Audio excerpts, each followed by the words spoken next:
বাংলাদেশে কিছু গান্ডু আছে, তাদের মধ্যে কিছু কিছু গান্ডু আছে যারা বেনপি করে আর গল্লিক খায়। এই যে গল্লিক, এদের মাথার উপরে চাপিছে ততোধিক গান্ডু।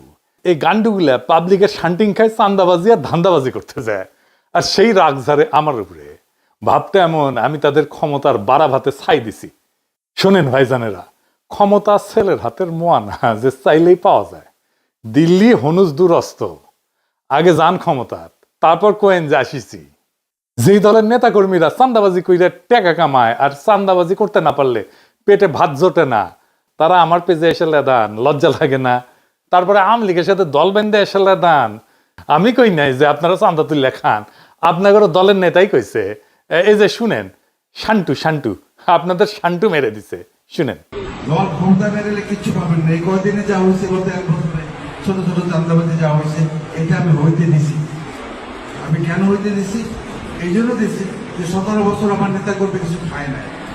আপনাদের না বিন্দুমাত্র চক্ষু লজ্জা নাই, বিন্দুমাত্র কৃতজ্ঞতা বোধ নাই।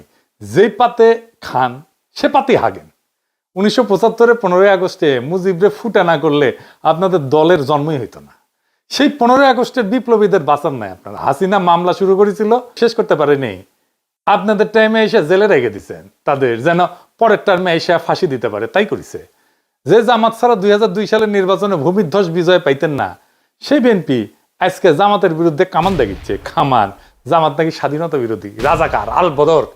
তাও তো সেই টাইমে বিএনপি তার জোট সঙ্গীকে জিতাইছিল, ভোট টোট দিচ্ছিল।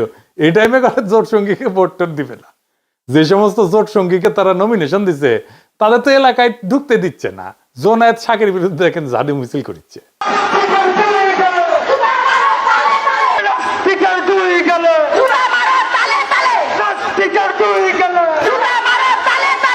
জোনায়েত শাকিরের নমিনেশন দিবে বিএনপি, তাই মানে তাতেই ওদের পুচ্ছে আগুন ধরে গেছে। নূরের পটুয়াখালীতে নমিনেশন দিয়েছিল বিএনপি, তারপরে নূর গেছে এলাকাত ক্যাম্পেইন করতে। এলাকায় বিএনপি নেতা কর্মীরা ওরে অবরুদ্ধ করে রাখছে। যতগুলো আসন বিএনপি তার জোট সঙ্গীদের দিবে না, সব কটাই একই ঘটনা ঘটবে, আর ওই আসনগুলো হারবে বিএনপি।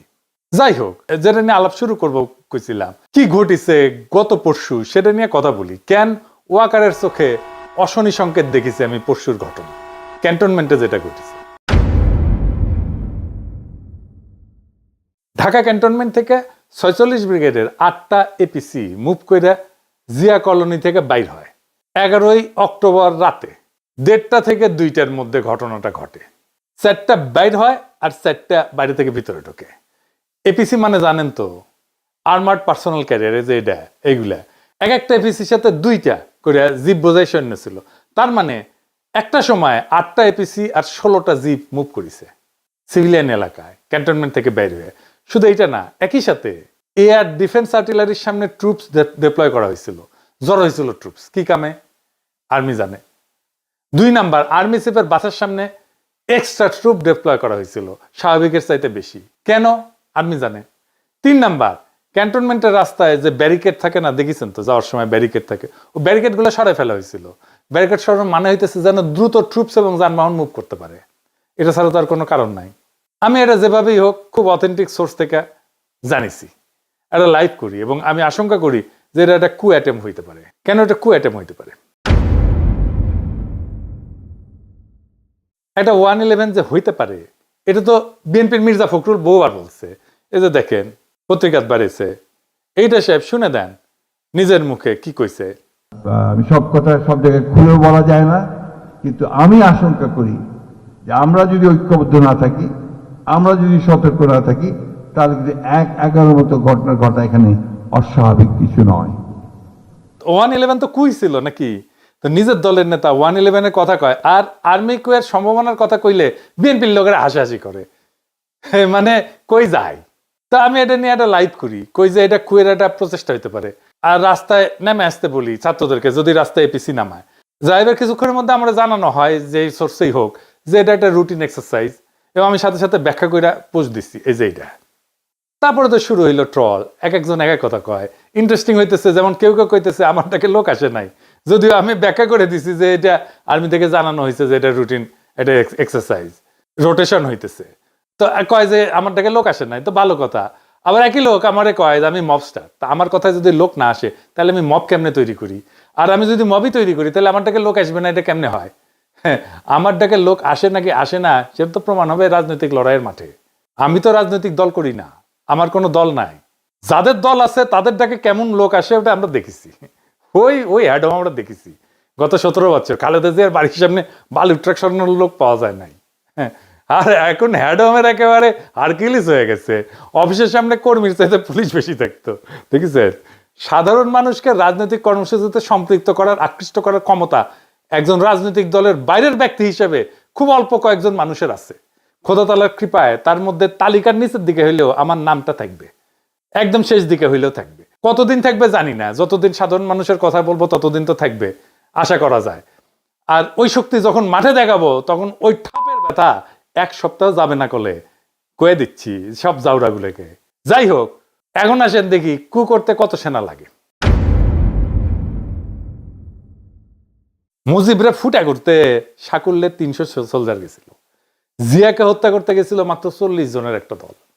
একটা কু করতে বেশি লোক লাগে না রে বেকুবের বাচ্চা গান্ডু। বাংলাদেশ ঘর পরা গরু, তা আমরা সিঁদুরে মেঘ দেখলে ভয় পাবো।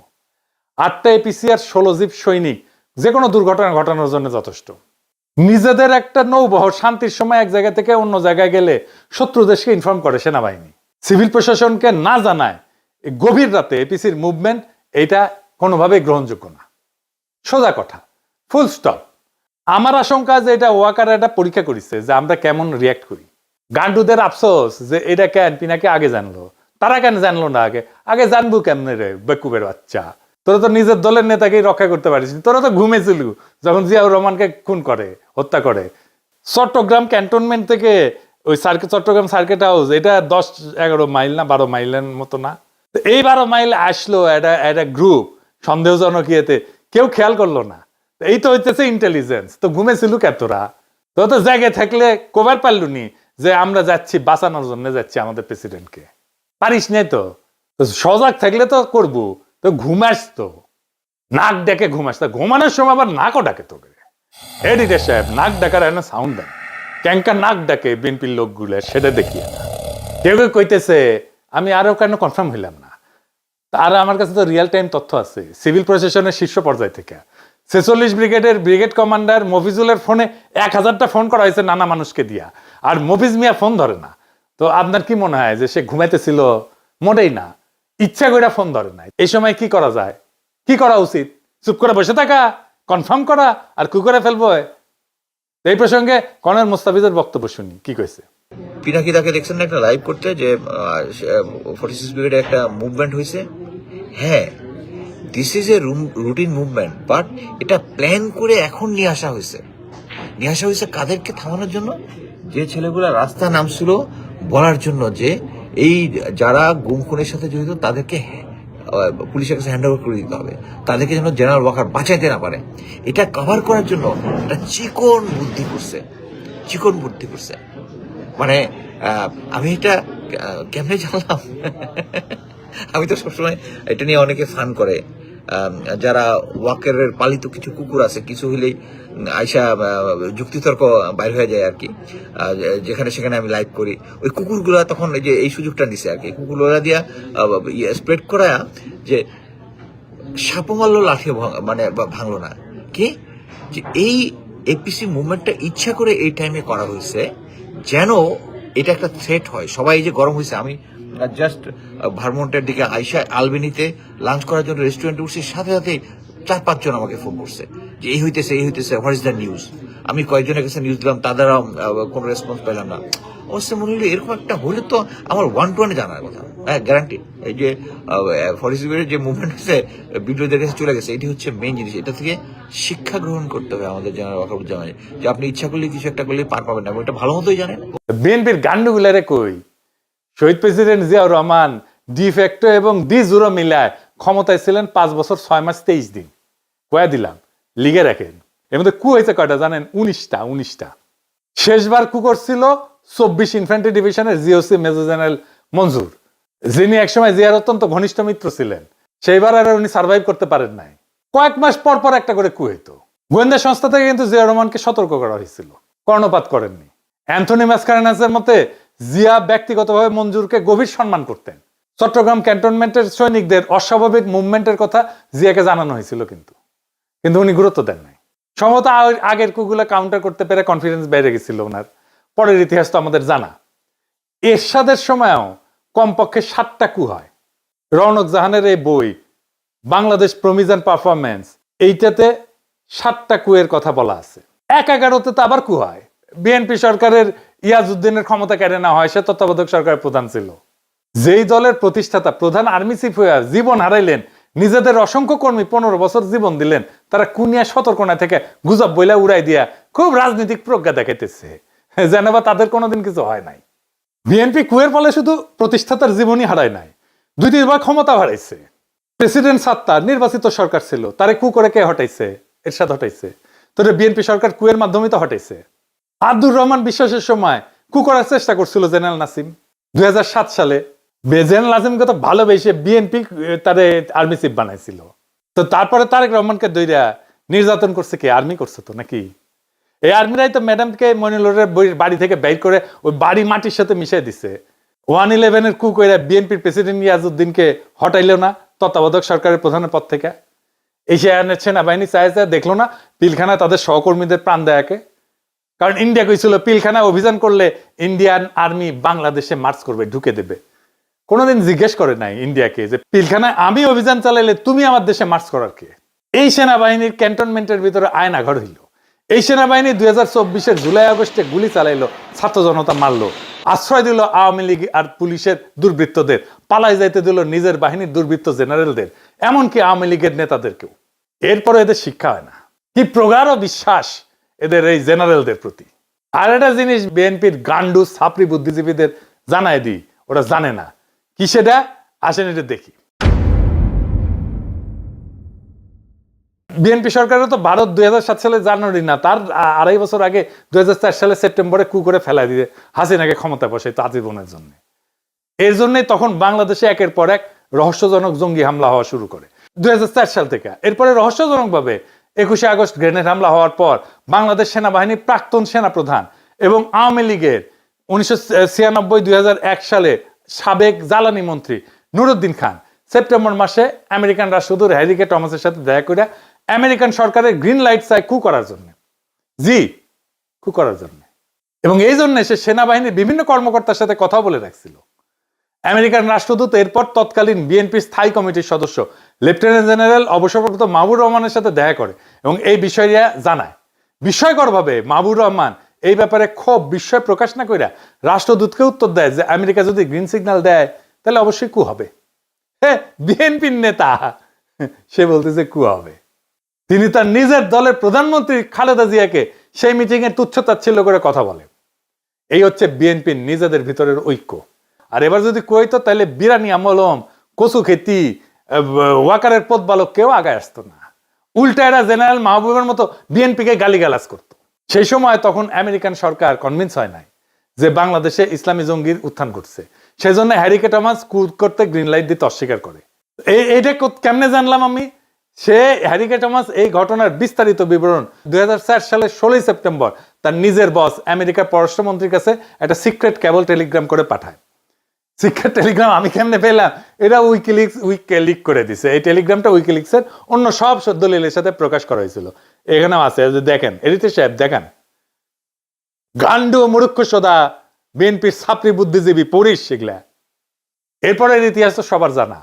2005 সালে বাংলাদেশে হঠাৎ করে অনেক অনেক রহস্যজনক জঙ্গি হামলা হওয়া শুরু করলো। এর সাথে 63 জেলাতে একসাথে বোমার বিস্ফোরণ ঘটলো। ইন্ডিয়া, প্রথম আলো, দিল্লি স্টার এই সময় ক্রমাগত আমেরিকার কান ভারী করতে থাকলো যে বাংলাদেশে জঙ্গি হামলার, হিন্দু নির্যাতনের বানোয়াট খবর দিয়া। এইসব রেকর্ডে উইকিলিক্সে আছে। অবশেষে আমেরিকা কনভিন্স হয়, 2007 সালে কু করার গ্রিন লাইট পায়। ভারতীয় মদতপুষ্ট কুলাঙ্গার মইনু 111 ঘটায় এবং ফখরুদ্দিনকে ক্ষমতায় বসায়। তারপরে ইতিহাস সবার জানা। তারপরে বিএনপি শিক্ষা হয় নাই। এখনো হাসিনা রেখে যাওয়া উচ্ছিষ্ট সেনাবাহিনীর জেনারেলদের পা চাটে আর ইন্ডিয়ার কাছে গিয়ে পেন নাম ঠুকে। বিএনপি যখন গোয়া মারা খায় তখন এর আবাল বুদ্ধিজীবীরা পালায়, এরাও পালাবে। বিএনপির বাকি নেতা কর্মীরা কাটতে কাটতে আবার আল্লাহর কাছে বিচার দেবে যে ইনকা কইরা। শালার পুত ভোট দেন জান আবার ঠিক সুদাও। সবাই হাত তোলেন। ওই শালার পুতরা মুনাজাত কর, মুনাজাত কর। ওই উড়ে শালার বুতারা মুনাজাত ধর মাইক আনতে বলছেন আল্লাহ তোমার কাছে বিচার দিলাম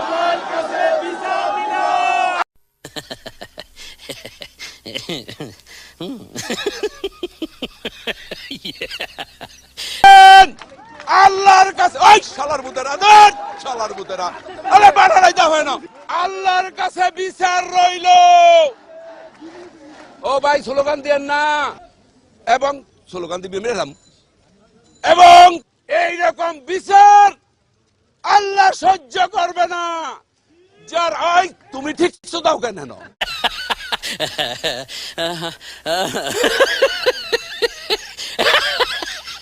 আমরা হাসিনারে হটাইছি কিন্তু সিভিল মিলিটারি ব্যুরোক্রেসিরে হটাইতে পারি নাই। এটাই জুলাইয়ের ব্যর্থতা। যারা হাসিনা শাসনে খুঁটি ছিল তাদের নিয়ে আমরা তেমন কিছু করতে পারি নাই। খুবই অল্প আমলাদের বিরুদ্ধে মামলা হয়েছে, বেশিরভাগ পলাতক আমলাদের বিরুদ্ধে মামলা হয়েছে, অথচ তার আতঙ্কে ছিল অক্টোবর পর্যন্ত 2024-এর। সাম্প্রতিক সময়ের একটা ঘটনা বলি, রাজনৈতিক ঘটনা। 2016 সালে এরদোগানের বিরুদ্ধে কু করার চেষ্টা করলো সেনাবাহিনীর আলট্রা সেকুলার অংশ। বাঙ্গুল্যান্ডের আলট্রা সেকুলাররা কিন্তু খুব খুশি হয়েছিল তখন। এরদোগান পাওয়ার কনসলিডেট করে যারা প্রত্যক্ষ এবং পরোক্ষভাবে কুয়ের সাথে যুক্ত ছিল তাদের মেরুদণ্ড একেবারে ভেঙে দিছে, তামা তামা করে দিছে, গুড়া গুড়া করে দিছে হাড্ডি। প্রায় 10,000 সেনাবাহিনীর অফিসার আর সৈন্যদের চাকরি গেছে, জেল হয়েছে। তদন্তে 20 লাখ লোককে জিজ্ঞাসাবাদ করা হয়েছে, সিভিলিয়ান আমলা সহ 1.5 লাখ লোকের চাকরি গেছে, জেল হয়েছে। এত লার্জ স্কেলে সিভিল মিলিটারি ব্যুরোক্রেসির পার্জিং আধুনিক কালে আর কোথাও হয় নাই। বাংলাদেশে এই একই কাজ করার দরকার ছিল। বাংলাদেশের মানুষের বিরুদ্ধে অপরাধ করার জন্য বাংলাদেশের সিভিল আর মিলিটারি ব্যুরোক্রেসির এভাবেই সাইজ করতে হইতো। খোদা তাআলা যদি তৌফিক দেন এই কাজ করব, দরকার হলে এরদোগান যে প্রসিকিউটর দিয়ে এইভাবে সাইজ করেছিল তারে হায়ার করে নিয়ে আসবো বাংলাদেশে ইনশাল্লাহ। আমরা জানি 3 দিন আগে আইসিটি ওয়ারেন্ট ইস্যুয়ার করার পরে আর্মির টপ ব্রাস ক্ষুব্ধ এবং সম্ভবত শঙ্কিত। এই অবস্থায় আর্মির এত বড় একটা ট্রুপ মুভমেন্টের উপরে আমাদের নজর রাখতেই হবে দেশের স্বার্থে। এই মুভমেন্টে কোনো মিলিটারি চেষ্টা প্রস্তুতি হোক বা না হোক, সিভিল অ্যাডমিনিস্ট্রেশনকে এই মুভমেন্টের আগাম খবর না দেওয়াটা নিয়মের ব্যতিক্রম। এই মুভমেন্ট অত্যন্ত অস্বাভাবিক।